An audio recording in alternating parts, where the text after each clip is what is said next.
Israel হয়তো স্বপ্নেও ভাবেনি এত বড় প্রতিরোধের মুখে পড়তে হবে। ইরানের পাল্টা হামলায় তেল আবিবের কিছু এলাকা এতটাই ক্ষতবিক্ষত হয়েছে যেন মনে হয় গাজা শহর। ইরান নিজেও ক্ষতির মুখে পড়েছে। তবে যুদ্ধ কি এখানেই থেমে যাবে, নাকি আরো বড় সংঘর্ষের পথে এগোচ্ছে ইরান ইসরায়েল? যুক্তরাষ্ট্রও কি জড়াবে সরাসরি?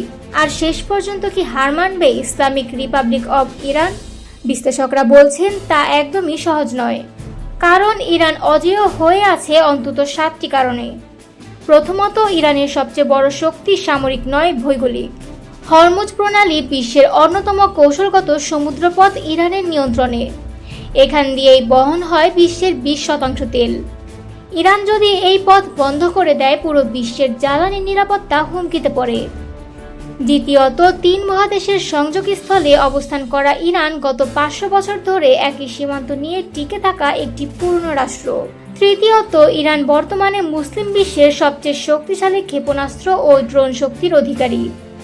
এসব অস্ত্র ইউরোপ পর্যন্ত পৌঁছাতে সক্ষম। চতুর্থত, প্রাকৃতিক দুর্গ হিসেবে রয়েছে জাগ্রস ও আলবোর্জ পর্বতমালা আর ভয়ঙ্কর লুত মরুভূমি, যা আক্রমণ প্রতিহত করতে পারে সহজেই। পঞ্চমত, ইরানের রয়েছে বিশাল তেল ও গ্যাস রিজার্ভ। বিশ্বের 10% তেল ও 15% গ্যাস মজুদ।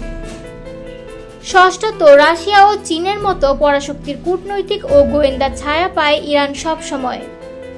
সপ্তমত, সরাসরি নয়, ইরান লড়াই করে ছায়াযুদ্ধে।